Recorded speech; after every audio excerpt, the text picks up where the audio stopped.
Hey, this is Chad with Drawn and Cornered. Today, we are one day after the charges were filed in the Breonna Taylor case for one cop and wanton endangerment.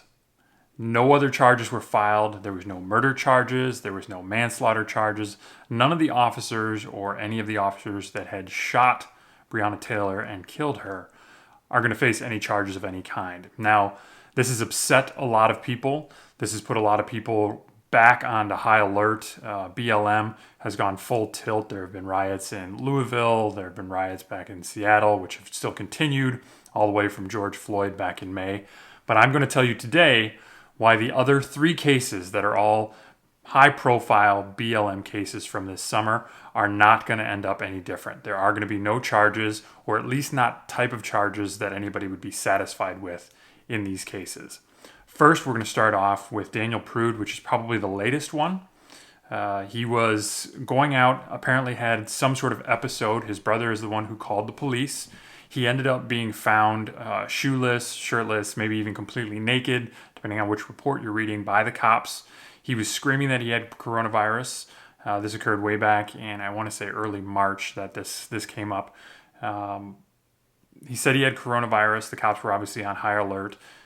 Found out subsequently via the autopsy that he was high on PCP at the time.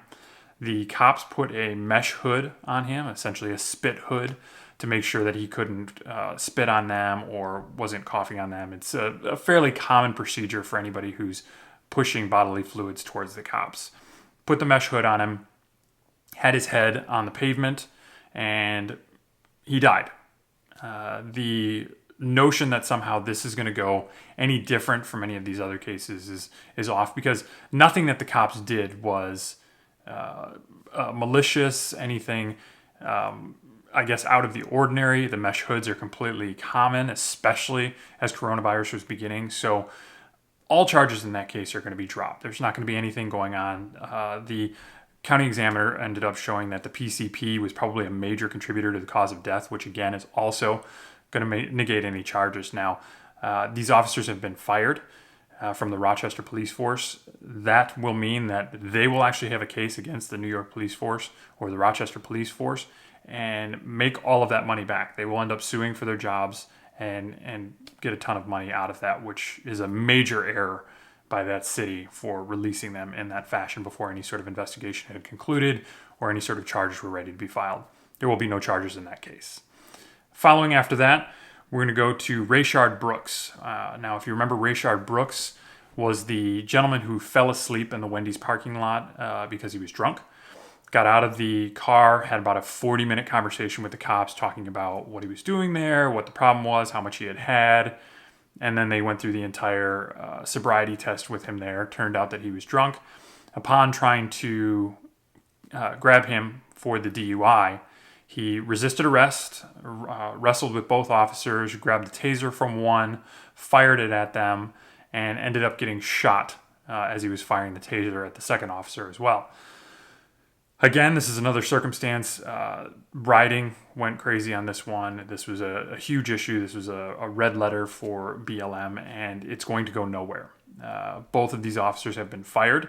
Both of these officers will be able to sue Atlanta for this because there will be no charges filed. Nothing about this was wrong. This is probably the best case for the cops out of all four of these cases. This is the one that is most clear, most evident. He was firing a taser at the cops. Cops fired back. A taser is qualified as at least high enough of a weapon to demand lethal force, or at least allow a lethal force from the cops. So there will be no charges here. This will be a very upsetting one because Rayshard Brooks was apparently going to his daughter's birthday the next day. So the timeline of events is really tragic, but ultimately this is one of those situations where Rayshard Brooks is entirely responsible for what happened that night, and his death, though tragic, will have no criminal liability for these cops. So that is another case where they will be completely off on this one. The last one I'm going to talk about is George Floyd. Now, this is the kind of the inciting moment for all of the riots and the protests and all the outcry that we've seen on racial injustice over the course of this past summer really came from George Floyd originally. Now, this is the case where Derek Chauvin had George Floyd on the ground, kneeling on his neck, while George Floyd cried out that he couldn't breathe. And 8 minutes and 43 seconds later, George Floyd was dead. Now, initially there were cries for murder 1, murder 2, manslaughter, all of these things, and the investigation went on. The problem is that I think they got a little aggressive with the charging on here, going for murder 2, which is not going to be possible in this case unless you can show that Derek Chauvin actually intended to kill George Floyd. We've gotten subsequent autopsy results from the Hennepin County Coroner's Office showing that George Floyd had lethal levels of fentanyl in his system, which again, if you couple that with the way that he was acting on the second video that we found when they first got there, saying he couldn't breathe before they even had him out of the vehicle, acting really erratic, really paranoid, all of these different things coupled together are going to show that Derek Chauvin, though maybe aggressive with his tactics, probably wasn't enough to cause George Floyd's death.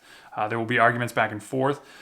Now, Derek Chauvin could face criminal liability here of some sort.